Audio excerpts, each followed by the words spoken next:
Hi, gun people. Well, this is a pretty interesting interview. He gives a lot of insight on his thinking and on what he's accusing the DA of, which is pretty odd because most lawyers never say the things he's going to say about another attorney. And most attorneys automatically defend it and say, no DA would ever do anything wrong. They're all perfect. He used to be a DA. Let's listen to his interview. Now, I have it on time and a half, so he's going to be talking fast, but let's get through it. He has a huge sense of relief for what the jury did to him today. He wishes none of this would have ever happened. But as he said when he testified, he did not start this. And we're thankful in more ways than one that the jury finally got to hear the true story. And when I say the media, I'm talking about social media and things like that. I don't know why he kind of protected the left-wing media. See, everybody said he's a left-wing guy. And most attorneys are left-wing. Most defense attorneys are really left-wing.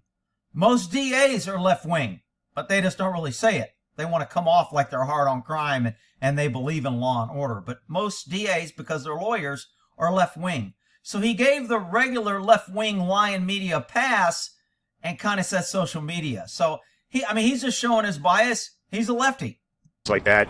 The story that came out from the beginning was not the true story, and that was something that we had to work to overcome in court, and we think we did that. You said that you were both at times doubtful and confident. Did the length of the deliberation time instill more confidence, or was that instilling a little bit of worry? No, doubt. I never predict how long a jury's going to be out, but it was the longest jury deliberation I've ever been a part of. I had an 18-hour and a 17-hour.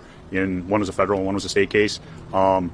It was torture. And this might sound like a small thing, but the judge wanted us to be within 10 minutes. Obviously, my office isn't within 10 minutes, so we had to sit in that room on the third floor, and it was hell.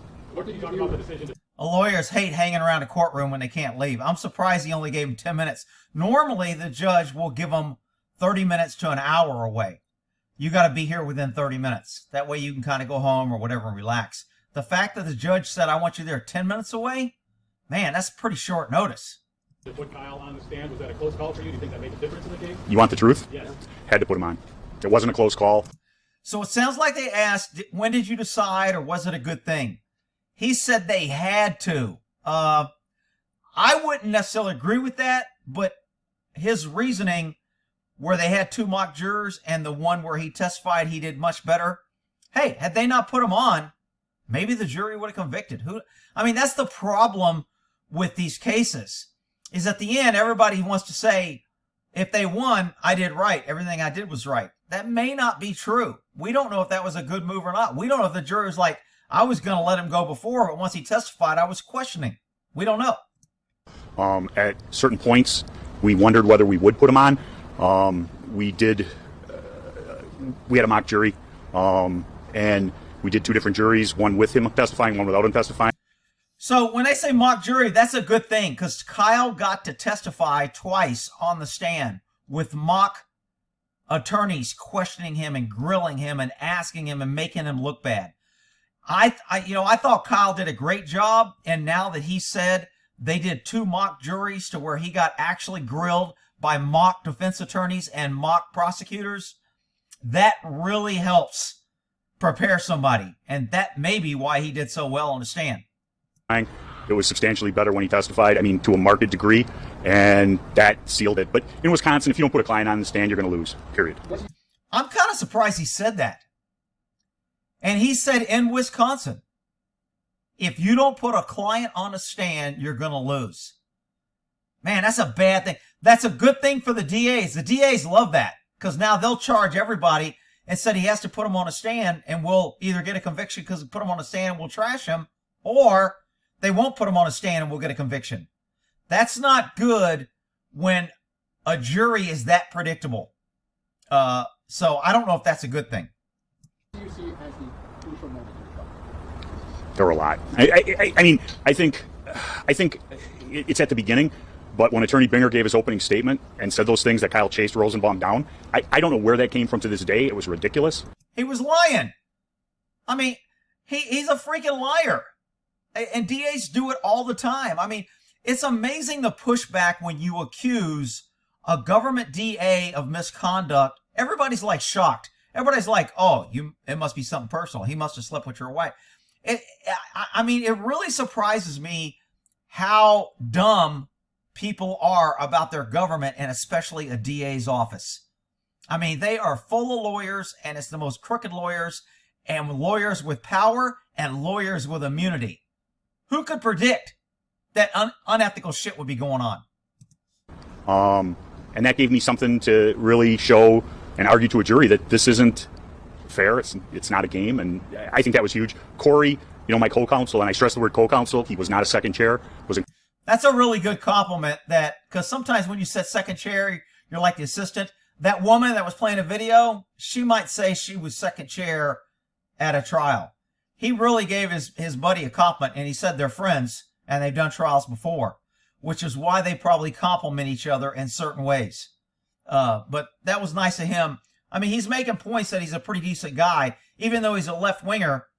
At least he seems like he can think, and he knows what's fair and what's not fair. And most left-wingers don't have a clue. They're totally mind dumb when it comes to fairness and equal. They're just raving maniacs. Incredible. We fought over who got to cross-examine Gage Grosskreutz. He won, and he did a better job than I would have. This case has gotten caught up in issues of racial justice, the Second Amendment, self-defense. What does your team want this verdict to be remembered for, this case to be remembered for? When I took this case, I was hired by the two first lawyers. I'm not going to use their names. This is interesting. It really seems like he thinks the first two lawyers were just using Kyle to make a name. And he held back here by not saying their names, but you can tell he wants to trash them, but he's holding back. They wanted to use Kyle for a cause and something that I think was inappropriate. And I don't represent causes, I represent clients. And the only thing that ended up mattering to me was whether he's found not guilty or not. Is that what Kyle feels as well? Is that what Kyle wants, or does he? I believe that's what he wanted. And I told him when I first met him, when he was in custody, that if he was looking for somebody to go off on a crusade, I wasn't his lawyer. That's pretty cool that he told him that. I mean, when a guy's in there and he's facing jail and he's being fed all this, like, dude, you didn't do anything wrong. And, he's in jail, but he's probably got everybody telling him, you're going to walk. This is bullshit. We're going to get you the best attorney. And an attorney goes in there and says, hey, man, we're going to fight. You're a Second Amendment champion, blah, blah, blah, blah. And make it into a cause. When you're fighting for a cause, you're not fighting for your client. So this comment right here, his stock kind of went up in my book. Mark, throughout the week you said, I caught you in between. I believe that's what he wanted. And I told him when I first met him, when he was in custody, that if he was looking for somebody to go off on a crusade, I wasn't his lawyer. Mark, throughout the week you said, I caught you in between court. I never talked to you. That you were nervous, that you didn't know what the heck was going on in that jury room. Looking back on all that time waiting, nearly 27 hours to this afternoon, you kind of walk me through your I mean, I expected, we kind of picked amongst ourselves, our wives, our friends, my associates in the building, and I had Tuesday at 4:30, so I was way wrong.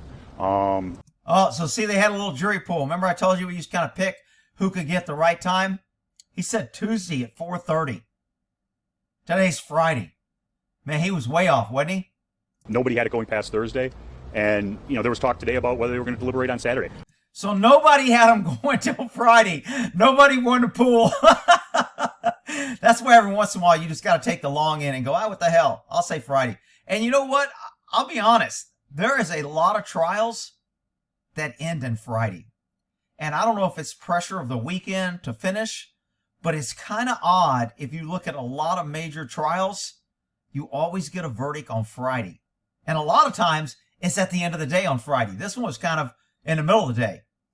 I've never seen a jury, and I don't mean this as a slight to them, but they didn't have a lot of questions. We had no information that they ever fought. They were just working through the issues. And, so it was the time that made me nervous. There wasn't any information coming out. We submitted 5 questions over that whole time. We never asked to rewatch the videos, beyond. Notice nobody has talked about the famous U.S. Marshal that heard there was 2 jurors that were holding out. This is all great information. Oh, we got it from multiple sources. Everybody's putting it out. Man, there's 2 jurors that's holding out. I never spread that rumor. I didn't like the rumor. I thought it was bullshit. And now I'm even more absolutely 100% it was bullshit, because nobody, the judge or anybody, has ever even brought that up. And the way they ruled says there weren't two that were just holding out. On those 5 questions, was that concerning or puzzling question, for you? I was afraid of a compromise. I know it's been reported that we asked for lesser included. We objected to all lesser included. This is kind of shocking. I thought I watched it in court and they were okay with it. And they asked Kyle and Kyle said he was okay with it. But now he's saying he's objecting. I'm kind of wondering where was the disconnect or what happened? Because in court, it didn't look like they were objecting at all. Of a compromise. I know it's been reported that we asked for lesser included. We objected to all lesser included. Kyle was questioned on lesser included because he has to be, but that wasn't our wish. That wasn't Kyle's wish. And we, as time went on, were afraid that there would be some horse trading in the jury room. And that's what really concerned us. See, and that's kind of why I was like, if you do really good, why would you give them other options? And man, I'm really dumbfounded by this because I sat there and watched it in court and I thought I saw the judge. You guys okay with this? Or you got advice from your counsel? Are you sure you're okay? I never heard anybody object. So this kind of really blew me on when he said this. No. I didn't hear the question. Afraid that there would be some horse trading in the jury room. And that's what really concerned us. No. I still didn't hear it. I was a prosecutor. Corey was a prosecutor. So both of these guys were prosecutors. Look, when you have somebody that's been a prosecutor and now they're your defense attorney, they probably got tired of the DA's office crooked bullshit or pressure or bullshit filings, etc. So they decided, screw it, I'll go for the other team. Some people say they go for the other team because they make more money. That's not necessarily true. There's a lot of defense attorneys that don't make a lot of money. But the fact that they're both prosecutors always helps because you can kind of predict where they're going. It also means they were on the other side. So when things are thrown at them, they remember how other defense attorneys beat them when they tried these same tricks. They remember how they were beat by defense attorneys, and now they bring that knowledge to the table. Experience is the best teacher. When you have an attorney that's experienced on both sides, I think you're a little bit better off. If you got an attorney that's never prosecuted, he's not going to know the ins and outs and the lies and the tricks like these guys would. And I never went after somebody like they did. This is a pretty big slam. And I told you that. I've only met a few DAs that I thought were really fair and good and would never do something like this and play with someone's lives and putting them in if they didn't believe, what they were doing. This trial was such a witch hunt and Binger was so unethical. And for another lawyer to call him out, that's really big. Because, he said they've done cases together and they were friends. And when they put on the Kandiri brothers, knowing that they were lying, that is a problem. That is a huge crime. You cannot suborn perjury. You cannot put somebody on that. I go back to Jeff Reisig. He put a guy in prison on the stand, had him lie and told the jury it was correct. Then he put his lieutenant on the stand and said that me and my lieutenant said the guy was saying the truth, which we never said. And he had him lie. That's suborning perjury. That's when you're misleading the jury. That's when you're conducting an unethical thing. You're using your power to put somebody in prison because you can't win legally. So you cheat and you lie and you steal and you risk everybody else. But you know what you don't risk? You got immunity. You ain't worried about shit. That's a problem. They put them on there and he explains why they know they're lying. This isn't, as I said in my closing argument, I'm not going to, it's not a game.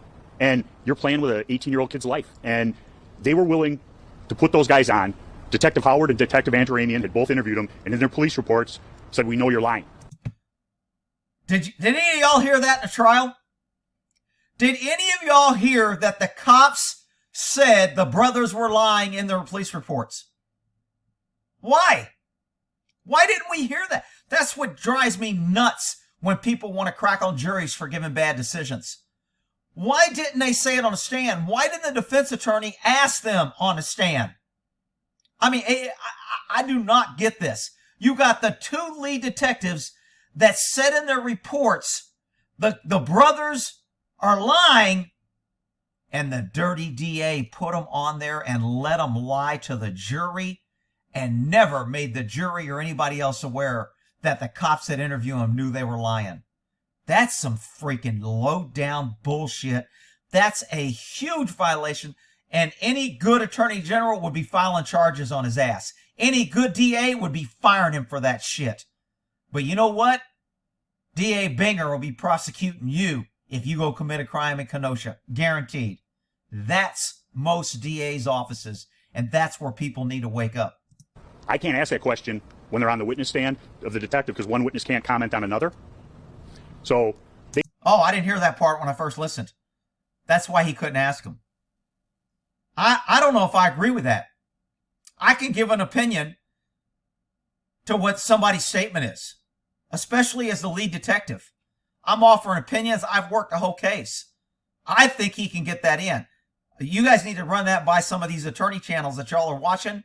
I think there's a way to get in there that he thinks they're lying. If you got to qualify him as expert, I mean, it's very simple. How many people have you interviewed? How long have you been interviewing people? How many people have you caught lying? How many people have you put on the box?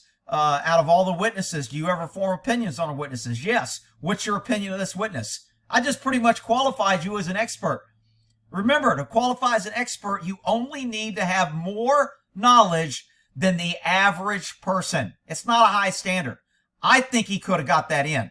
Maybe I'm wrong. One of the attorneys can hash it out if I'm wrong. They put him on. They knew they were lying. And that's garbage. And that is huge. That is, you can't, it's one thing, and most attorneys are weaselly. They're like, I didn't know what they were going to say when I put them on. I just asked them questions. They were under oath. I didn't know they were lying. That's what Jeff Reisig did. How did I know he was lying? I just asked him the questions.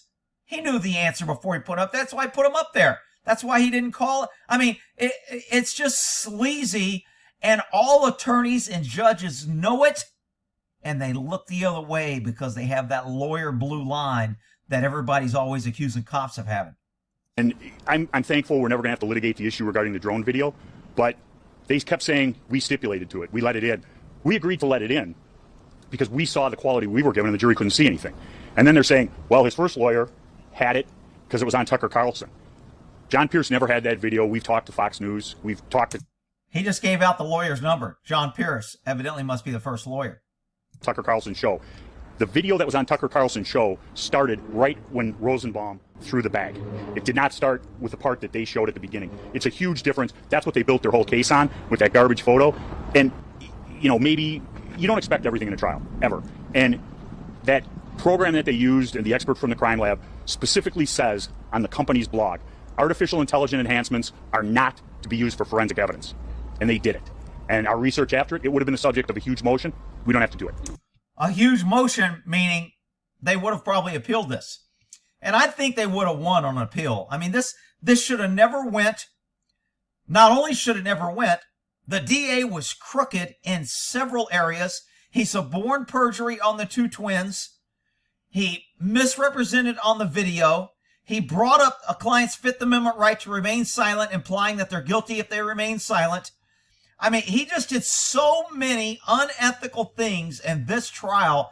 People will be like, why isn't he disbarred? Why don't they? I'm telling you, people, these freaking DAs have unlimited power and authority and protection. They get immunity. Nobody messes with them, and it's bullshit. And the citizens suffer. The criminal justice system suffer. Faith in the system suffers. And you know what? You still got lawyers protecting lawyers.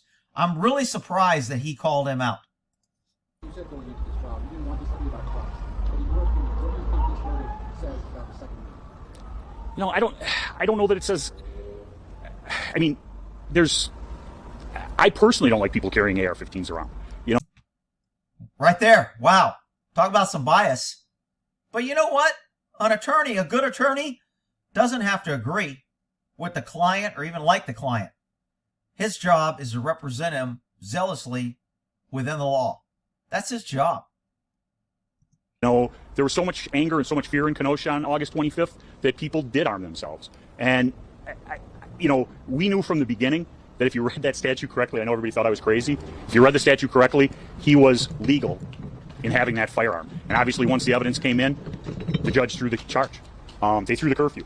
And those were things that the state wanted to, kind of hang their hat on, so they could argue he couldn't be there, he couldn't own the gun. What was the first thing that Kyle Rittenhouse told you afterwards? Thank you. Mark, what will survive? I didn't hear what that said either. I mean, I've got my volume all the way up on my ear or headphones, and I can't hear what they're asking or saying. Things that the state wanted to, kind of hang their hat on, so they could argue he couldn't be there, he couldn't own the gun. What was the first thing that Kyle Rittenhouse told you afterwards? Thank you. Mark, what will surviving victim, Jake Grosskreutz, Oh, he must have asked, what's the first thing that Kyle said after the verdict? And he said, Kyle said, thank you. Maybe that's what the question was. Thank you. Mark, what will surviving victim, Jake Grosskreutz, said in an interview in recent days that watching Kyle testify, it looked like a kid who got caught doing something wrong, I'm paraphrasing. What does Kyle want the families of the men killed to know about how this all played out? Because he repeatedly talked about feeling like he had no choice. Okay, so I think he's trying to get him to comment on what Kyle wants to say to the victims. That's a no-win. That is a paper tiger. You don't want to mess with that. It's just a bullshit bait and switch. No matter what you say, it's going to be turned around. It's better to say nothing. Plus, if Kyle went out there and said, I'm really sorry, I know it shouldn't have happened, and I apologize. Now when he goes to civil trial, it's like, didn't you apologize? And then he ends up losing or whatever. So that's a no-brainer. But clearly there's If Mr. Grosskreutz and some of the other people had let Kyle go to the police, there would only be one individual dead.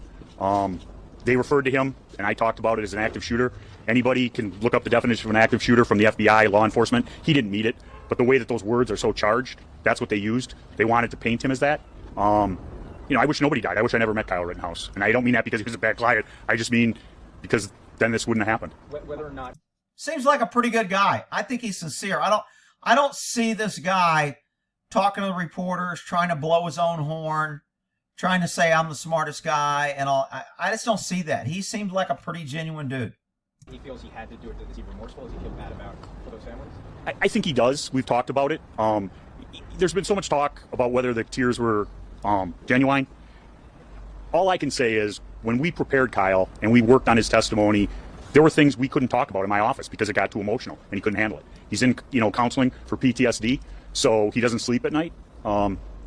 That's why he's yawning in trial. I was so tired of people saying, he's not even taking it seriously. He's yawning in the trial. He don't care. That's not why. Remorse, I think, manifests itself some other ways. I don't think he can ever walk out here and say that because of the situation. But I know Kyle Rittenhouse, and I know what he feels. Mark, along those lines, where does he go from here? He has to get on with his life the best he can. I think eventually some anonymity will come back to it. I don't think he'll continue to live in this area. I think it's too dangerous. So he did say that he thinks Kyle's going to move, which kind of surprises me because I think he kind of likes that area and stuff. So he may be thinking that now because there's so much, every time he drives by the places where he was attacked, he's going to feel some anxiety. Every time he sees it on the news, if he sees an advertisement, there's just a lot of negative memory. I didn't like driving through a lot of the bad neighborhoods I worked because when I drove through there, it was never, I'm just driving to get to a location. It was like, oh, there's that spot where that dude pulled the knife. There's that spot where we got in that big fight. There's that fight where that officer got shot. And so you start seeing your area has what your experiences are. So I can kind of see why he might not want to live that every day and relive it. Now, after this is over and it goes away for a while and people start saying, good job, thank you for protecting, and he might feel good and be like a little local. If he turns out to be like a local little hero, he might end up staying, but I don't know. He's had 24-hour security since this happened. We're thankful that the judge protected his address. Everybody in this case, and when I say 24-hour security since this happened, wow. That, I mean prosecution, defense. To me, it's scary how many death threats we've had. I was answering my phone on the way back from court in Kenosha. My office isn't that far. After the third death threat, I quit answering the phone. That's really amazing. Where was D.A. Binger investigating all those crimes? Oh, he was MIA on that one. Couldn't find the Weasel, D.A. Binger, when he was getting 3 death threats just on the way home from court. What are many of those people? Did we pull any phone records? Did we do any search warrants to find out where the call came from, who did it? No, don't worry about it, Rick. DA's office is busy. They got real problems. Freaking crooked ass. Mark, what do you say to people who may look at this verdict and still think that you have no business being in Kenosha that night? What do you say to people who are questioning the right? He had as much business being there as any of the demonstrators or the rioters. That's all I can say. I mean, there's going to be people who will never agree with that statement, but you know, if we all would just mind our own business a little bit, I think we'd all be better off. And that's a hard lesson to learn, but Couldn't that have been said about Kyle? it could be. He was asked to be there. He wanted to help the community, and you know, that's the narrative that the state went with. He shouldn't have been there. He was asked to be there by Nick and Dominic, and the Kendiri brothers wanted security. And you know, I'm not trying to blame anyone. I wish he had never been separated from Ryan Balch, and we wouldn't be here. Does he regret coming here to Kenosha? You know why we wouldn't be here if we wasn't separated?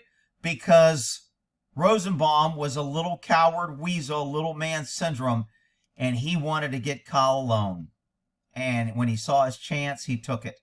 And now he's dead, and I don't know if you two will let me say I'm glad he's dead. I'll just say I'm glad Kyle won. How about that? I don't believe he does. I mean, you know, if you had to do it all over again and you said same thing is going to happen and life is going to be put in a living hell for a year and you're going to not know if you're going to be a free man, he would say, I wouldn't go. But we can't undo time. Mark, the president was just asked about the verdict. He said, I stand by what the jury has to say. The jury system works. And I'm not laughing at President Biden. What I'm laughing at is, I think he's a Biden fan. When he did this, I think he's a Biden fan. a friend of mine who's a lawyer said, he goes, and him and I had done a big case together 7-8 years ago. And he said, do you think this Rittenhouse is going to be bigger than that case? And I said, you know, I do.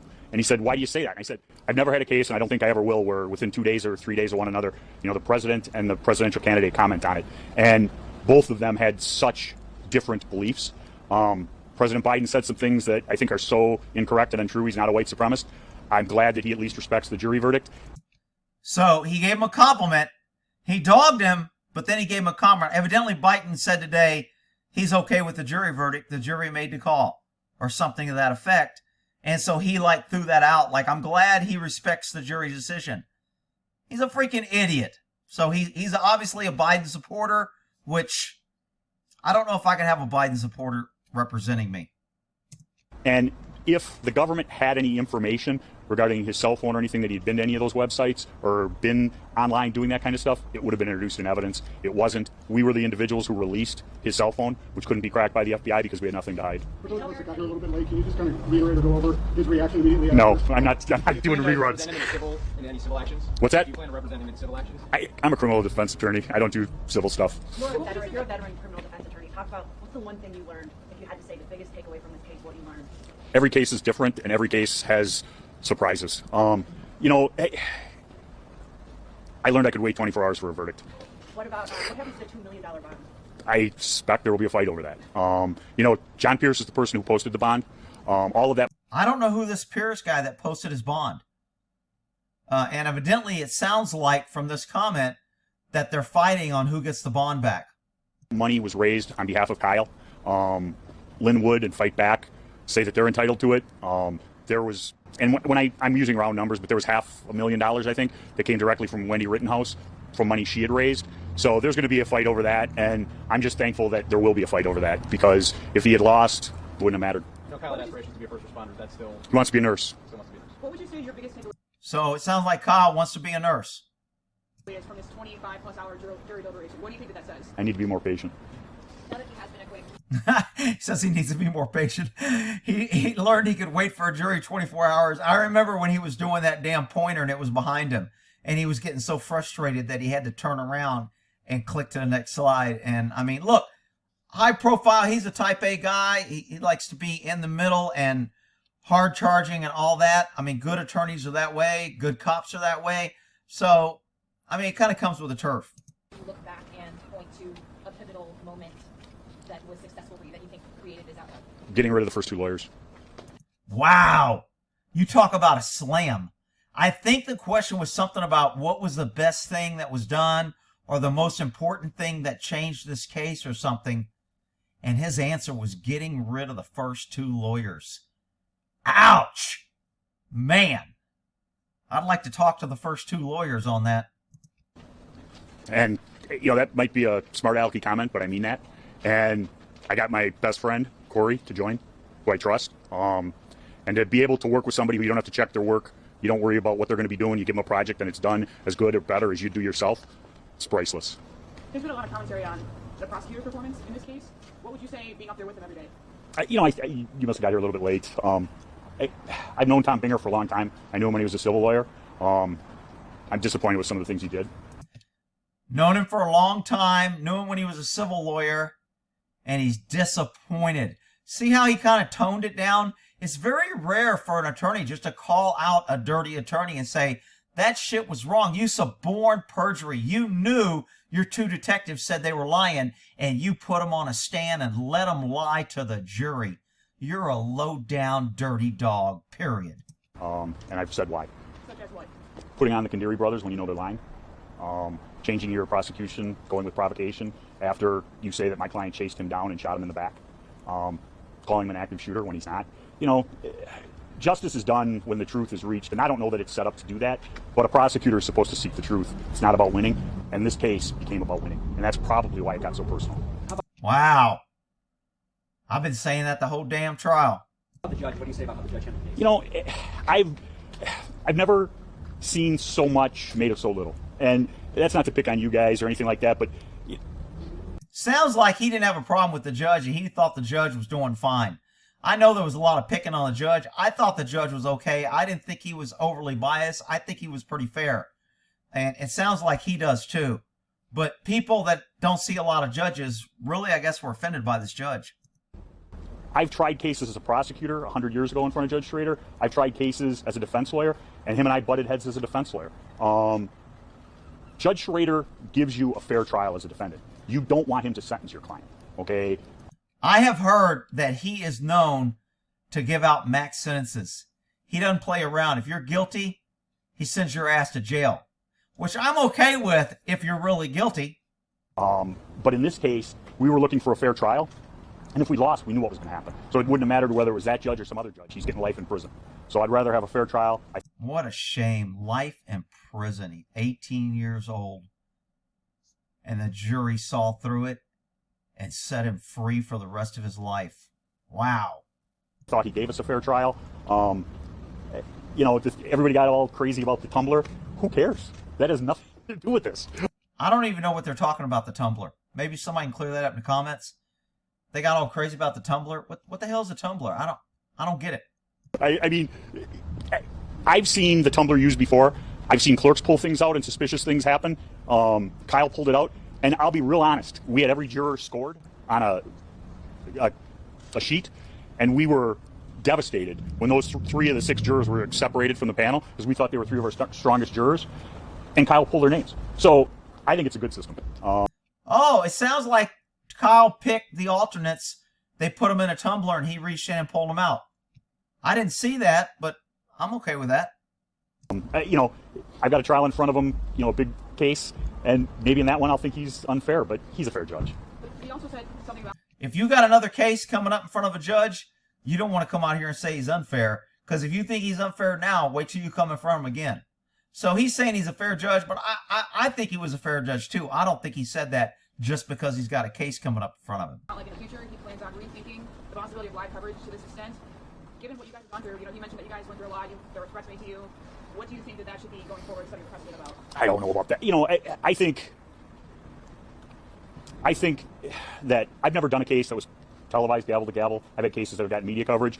I was kind of, I knew this case was big. I had no idea it was going to be this big. I mean, I've gotten calls from people I haven't seen in 25 years. It's just bizarre. And I'll never be able to figure out exactly what it is that caused the interest that it did. I'll tell you, people are fed up with the government overreach in every part of their life. And this was a landmark case. If we can't defend ourselves, this is another backdoor way for government to get the guns and to make the guns not usable. So even if you have it, you go to prison if you use it. And therefore less people will have it. And therefore we don't need Second Amendment because we'll just make ammo so important. We'll disqualify so many people. We will make everybody a felon so nobody can have a gun. We'll make all guns illegal. This is just another backdoor to gun control. That's why it was big. Don't think it made the attorneys act different. I don't think it made the judge act different. I suspect when everything cools down, if there was another big case in front of Judge Schrader, he'd let the cameras in. Mark, will Kyle say anything to the crowd that's gathering down there now, or will you on his behalf? You know, we don't know that there'll be trouble, but there's people gathering. By the time we left, there were more people showing up. Do you think anything he might say could make things go better than before? I don't. The people who are going to end up causing trouble, they don't want to hear from Kyle Rittenhouse. It's remain calm. Okay, so I'm assuming this guy asked, because I can't hear any of the questions, would it be good if Kyle came out here and asked for peace or asked for quiet tonight? And he's like, I agree with the attorney. The people that are going to cause the problems don't give a shit what he says. Now, during Rodney King, when they turned up and blew up and burned up and killed everybody and raped everybody in the name of Black Lives Matter in the Rodney King riots, Rodney King got on the news and said, can't we all just get along? So he was a black man talking to, shocking, the black rioters and the black looters.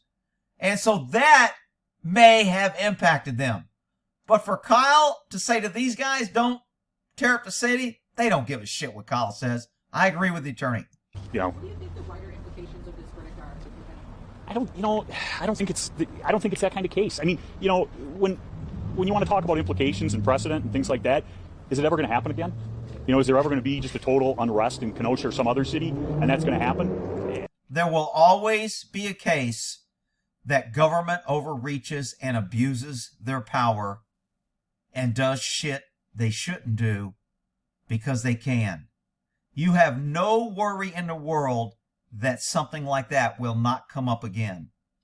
I just don't see that. It was a case about self-defense, the right to protect oneself from, Mr. Rosenbaum. Don't want to speak ill of the dead, but he wasn't a nice person, and everybody knows why. And a lot of that didn't come in front of the jury. So I don't know that there's any broader implications. I don't want to make it bigger than it is. A couple politicians in Wisconsin used the word vigilante to refer to your client since the verdict came down. How do you react to that? Maybe they should have watched the trial. That was pretty good. What was that question? Let me see if I can hear that question. I don't know that there's any broader implications. I don't want to make it bigger than it is. A couple politicians in Wisconsin used the word vigilante to refer to your client since the verdict came down. How do you react to that? Maybe they should have watched the trial. Yeah, I can't hear that.